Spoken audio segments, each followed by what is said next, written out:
Some stars die a beautiful death, ejecting their outer layers of gas into space, then lighting it all up with their waning energy.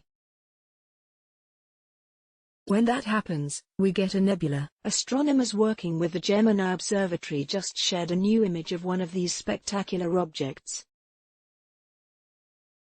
It's called CVMP-1 and it's a planetary nebula, a somewhat confusing term that comes from a time when astronomers saw them in space and weren't sure what they were. Planetary nebula have nothing to do with planets, but through the viewfinders of historic telescopes they were round and appeared to be planets. CVMP-1 is about 6,500 light-years away in the constellation Cercinus, or the Compass. As a star ages, it exhausts the hydrogen in its core, and then switches to fusion of hydrogen in its shell. When that happens it grows in volume and cools, turning red, or reddish-orange. At that point, it's a red giant. Cercinus is a small dim constellation in the southern sky.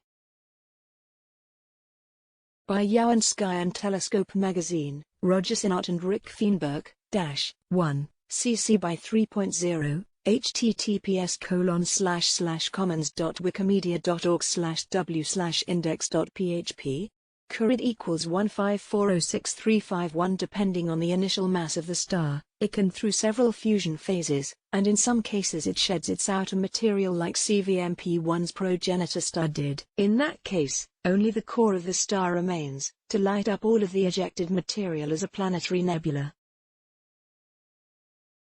The display won't last long. In astronomical terms, CVMP-1 will only sustain this stellar light show for about 10,000 years, a mere blink of an eye to a star. Eventually, the core remnant of the star will run out of fuel and cool. Once that happens, it'll no longer give off enough ultraviolet energy to ionize the expelled gas and light it up.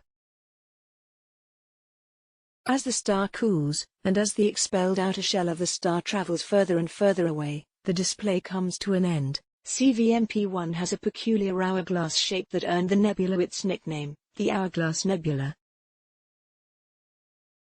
Many nebulae have these types of nicknames because of the wide variety of shapes they come in. The characteristics of the progenitor star, or stars, influences the nebula's shape. A nebula created by a binary star system looks different than those spawned from single stars. The nebula is also shaped by any planets that orbit the star, and the rotation rate of the progenitor star. Astronomers don't have a total understanding of all the factors that shape a planetary nebula. Nebula come in a wide variety of forms, like the Cat's Eye Nebula, NGC 6543. This is a composite X-ray/optical light image from the Hubble and the Chandra X-ray Observatory by J.P. Harrington and K.J.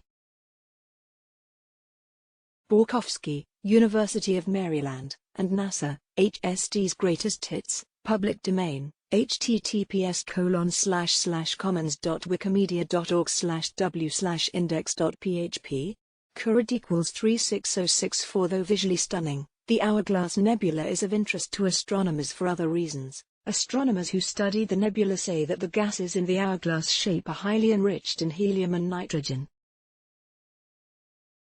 It's also one of the largest planetary nebula ever observed. Those observations together suggest that it's one of the most highly evolved planetary nebula that we know of.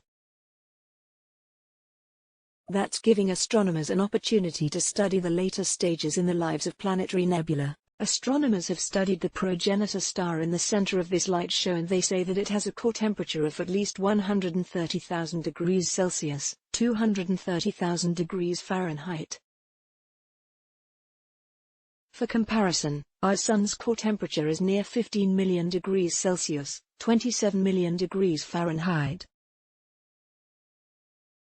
The star in CVMP-1 has cooled considerably already, and will continue to cool. It'll take a long time, but eventually the star will fade to nothing.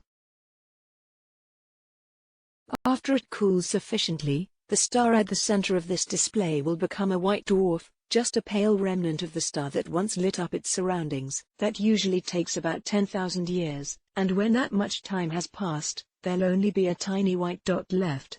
But that doesn't mean something important hasn't happened.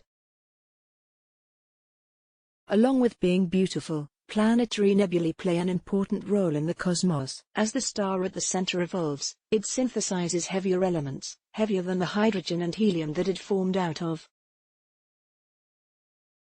And as it sheds its outer layers, it spreads those heavier elements out into space, to be taken up in the next cycle of star and solar system formation. Without these heavier elements, called metals in astronomy, life could not exist. The Gemini Observatory is not a single facility. It's a network of telescopes around the world. They cover both the northern and southern hemispheres, and together they can see the entire sky. A fraction of the observing time is dedicated to obtaining images like this one of CVMP1, purely for our enjoyment and interest. More, share this. Like this.